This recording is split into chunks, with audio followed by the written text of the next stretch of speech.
Olá meninas, sejam muito bem-vindas para mais uma videoaula do nosso reforço acadêmico. Hoje estaremos tratando da disciplina de métodos e técnicas de pesquisa do conteúdo classificação das pesquisas científicas. Eu acredito que esse vai ser um conteúdo cobrado no simulado de maneira mais específica do que a questão das regras e normas da ABNT. Até porque é mais coerente para uma questão discursiva, ok? Eu acredito. Então, estarei aqui sintetizando o conteúdo com vocês, para caso ainda tenha alguma dúvida quanto a essas classificações, vocês possam entender. Eu vou pular essa introdução, porque eu acredito que já tenha sido bem trabalhada, então eu vou apenas falar sobre realmente essas classificações. Nós temos como classificação a natureza, objetivo, metodologia, procedimento e os instrumentos de pesquisa. Então, agora veremos um pouco sobre cada um. Pesquisa básica e pesquisa aplicada. A pesquisa básica, o objetivo dela é gerar conhecimentos novos e úteis, mas não tem aplicação prática. Então, ela é uma pesquisa baseada naqueles documentos ali, do que vai ser trabalhado de maneira escrita, mas ela não tem uma previsão de aplicação. Já a pesquisa aplicada, ela também tem o objetivo de gerar conhecimentos, mas para a aplicação prática, ok? Então, ela vai lidar com problemas específicos e buscando a solução para eles, ok? Agora, quanto aos objetivos, nós temos, por exemplo, a pesquisa exploratória, que é uma fase inicial de uma pesquisa, né? Vou colocar aqui para vocês. Eu acho que aqui a gente pode ter como, por exemplo, o grau de profundidade. Eu vou colocar isso aqui para vocês. Profundidade.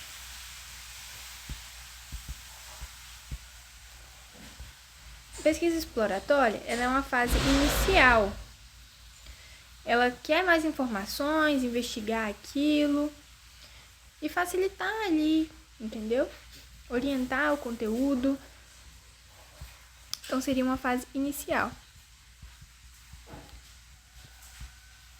Já a pesquisa descritiva tem maiores registros e descreve os fatos observados, mas sem interferir neles.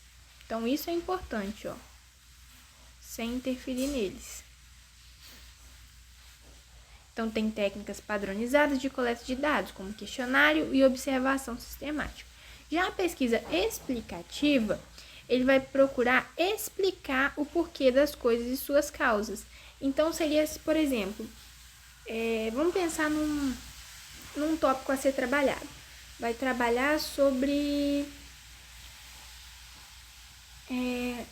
uma planta e como tem a influência dela no organismo, que pode ajudar alguma coisa que possa melhorar. Eu fico lembrando da questão do boldo, que todo mundo fala.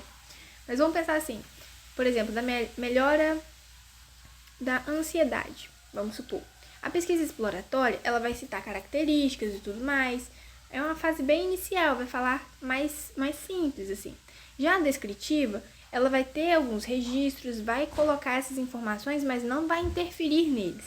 E já a explicativa, ela vai citar essas coisas também, mas vai buscar uma análise e uma classificação explicando o porquê daquilo. Então, ela não vai se limitar a falar, olha, realmente, essa planta ela pode ajudar, se você fizer um chá, por exemplo, ela pode ajudar um pouco na ansiedade. Vai buscar explicar o porquê. Vai falar assim, porque ela pode ter certos nutrientes ou coisas específicas que trabalham essa área e por aí vai, entendeu? Um exemplo, assim, bem aleatório mesmo, só para tentar exemplificar para vocês mesmo, sabe? Agora, quanto à metodologia, né, temos qualitativa e quantitativa. A qualitativa, ela não preocupa com o quê? Com representação numérica. Então, ela vai buscar maior a compreensão.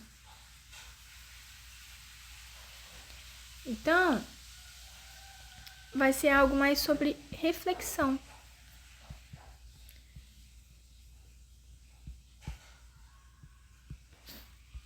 Já a quantitativa, ela se preocupa, sim, bastante com os dados, né? Uma pesquisa objetiva. E aí a pesquisa quantitativa podem ser quantificados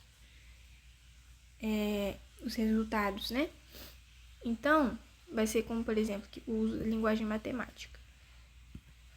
Pode ter gráficos, tabelas, ok? Agora, os procedimentos.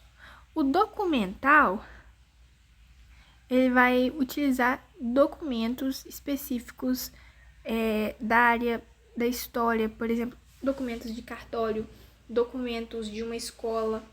Então, por exemplo, seria o registro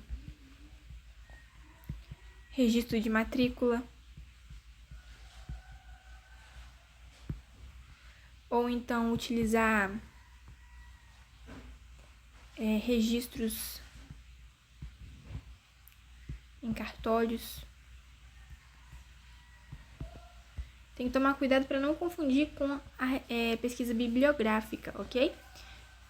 Que a bibliográfica, ela também vai utilizar um material, só que o material que vai utilizar é um material que tem, assim, um acesso mais fácil, que, por exemplo, são livros, revistas, periódicos, artigos, jornais, boletins, monografias, dissertações, teses, por aí vai.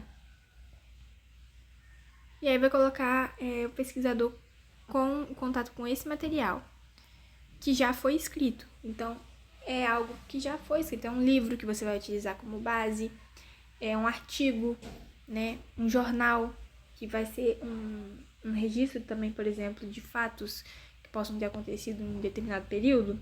Um jornal também vai ter essas informações. A experimental já coloca como uma situação onde podem ter variáveis. E aí é uma observação dos efeitos. Então, ela é mais relacionada à área, por exemplo, da biologia, né? E áreas das ciências, tecnologia também. Porque ela trata mais, por exemplo, de experimentos com plantas, analisar, por exemplo, questão de vacina, esse tipo de coisa. Já o estudo de caso, ele vai ser uma análise, um estudo de um grupo específico. Então, vai ser um objeto específico. Vou colocar isso aqui para vocês. Específico. Seria, por exemplo, uma turma de sala, uma turma da escola, né? Trazendo aqui para o nosso nicho, que é da pedagogia, por exemplo, poderia ser o estudo de caso trabalhado com uma turma da escola, onde você iria analisar alguma coisa específica daquela sua pesquisa, entendeu? Então, essa, sim, é delicado de você separar também a diferença entre experimental e estudo de caso, porque ambos vão ter um objeto de estudo, mas o experimental ele é mais relacionado para tecnologia e biologia. Já a pesquisa-ação é quando você tem ali o que vai acontecer e você visa já buscar uma solução, como por exemplo, a questão de lixo. Estão jogando lixo fora da lixeira da reciclagem. E aí você vai desenvolver uma forma de resolver essa situação e mudar. E aí as pessoas vão participar. É basicamente uma pesquisa que gera uma ação. É bem intuitivo se você for parar para analisar pelo nome. É uma pesquisa que vai gerar uma ação para desenvolver um resultado ali. E a pesquisa participante, ela não é a mesma coisa da pesquisa ação, mas também tem interação, né, com os envolvidos ali, as situações investigadas. Mas a pesquisa participante, O pesquisador, ele vai literalmente se tornar parte.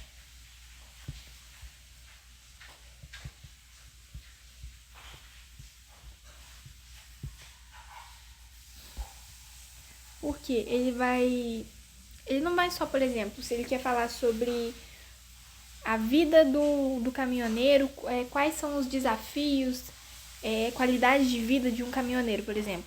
Ele não vai simplesmente perguntar aos caminhoneiros e usar essas respostas dele. Não, ele vai ali, ele vai vivenciar, ele vai estar ali junto com eles. Se for falar sobre, por exemplo, perigo numa construção, ou insalubridade, trabalhos como, por exemplo, que mexem com coisas relacionadas ao esgoto, manutenção, essas coisas. Ele não vai simplesmente perguntar para as pessoas, ele vai conviver ali naquele meio por determinado período de tempo e vai sentir na pele o que eles passam para então poder falar sobre. E a pesquisa ex post facto, ela trata, ex post facto, tá, gente? Perdão. Ela trata sobre um experimento que se realiza depois de alguma situação, como por exemplo, vem pela demanda. Eu acho que seria uma boa forma de dizer. Então, assim, um exemplo que foi muito citado e que é válido é a pandemia. A pandemia trouxe novas demandas e essas demandas geraram pesquisas nesse nicho, ok? E aí, após esses fatos, se realizou o experimento. Mas também pode se resumir a coisas não tão abrangentes como a pandemia, que foi global, né? Mas pode também ser situações locais, tá? Pode ser algo relacionado ali que aconteceu no seu bairro, na sua cidade, naquela escola que você trabalha e você vai falar sobre aquilo. Então, assim, vai depender muito. Outro exemplo que eu acho que poderia ser uma pesquisa após um fato seria a questão do novo ensino médio.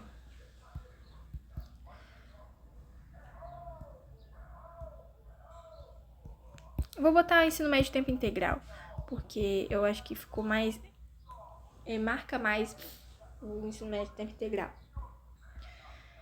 E aí, por exemplo, alguém que leciona no ensino médio poderia ver essa situação e desenvolver uma pesquisa após esse fato. E aí tratar, e aí, no caso, seria de qualquer uma dessas outras categorias, né? Por exemplo, de dados estatísticos, ou apenas para informar e buscar explicações, enfim, aí já entra na outra categoria. E também temos agora os instrumentos de pesquisa, né? Que nós temos questionário, entrevista e observação. Qual que seria a diferença entre eles? O questionário vão ser perguntas, por exemplo, objetivas. Normalmente é utilizado para coleta de dados. Não assim coleta de dados gerais, mas para, por exemplo, fazer gráficos. É muito mais fácil você fazer um gráfico de um questionário do que você fazer um gráfico de uma entrevista, que pode ser muito aberta. Mas também podem ter entrevistas fechadas, como por exemplo a estruturada, que são perguntas que já foram estipuladas.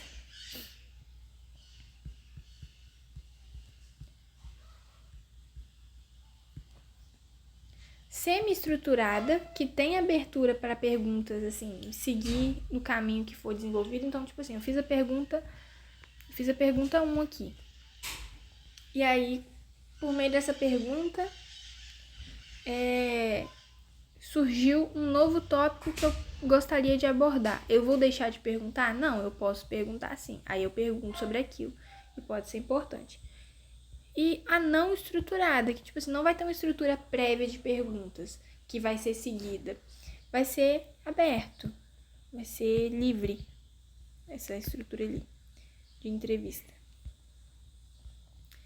E a observação, que vai ser a obtenção dos dados baseados naquilo que você consegue ver, ouvir e examinar daquele fenômeno, daquele estudo que você está fazendo.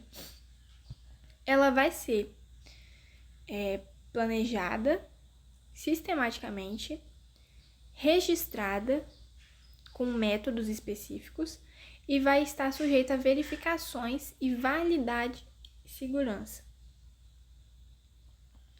Então, essas são as características para ela ser considerada científica.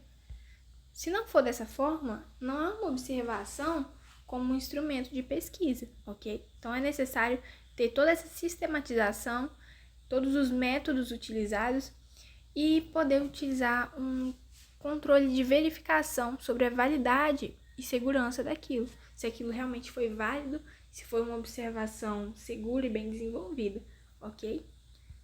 Basicamente, isso daqui eu acho que é importante saber de forma geral, mas não é algo que tem como você decorar propriamente, né? Então, é algo que vai mais de um entendimento, de você saber falar, por exemplo, sobre o que é cada um deles, sem se obrigar a saber todas as palavras do que está escrito, e sim você saber explicar aquela situação se for preciso, e você saber utilizar de exemplos, por exemplo, né, colocar em situações reais, o que poderia ser uma pesquisa básica, o que poderia ser uma pesquisa aplicada. Você fazer esse questionamento e buscar criar exemplos na sua cabeça, isso é muito importante, tá bom? Espero que vocês tenham gostado, espero que essa aula seja útil e ajude vocês na compreensão dessa parte da matéria de métodos e técnicas de pesquisa. E bons estudos, bom simulado, até a próxima!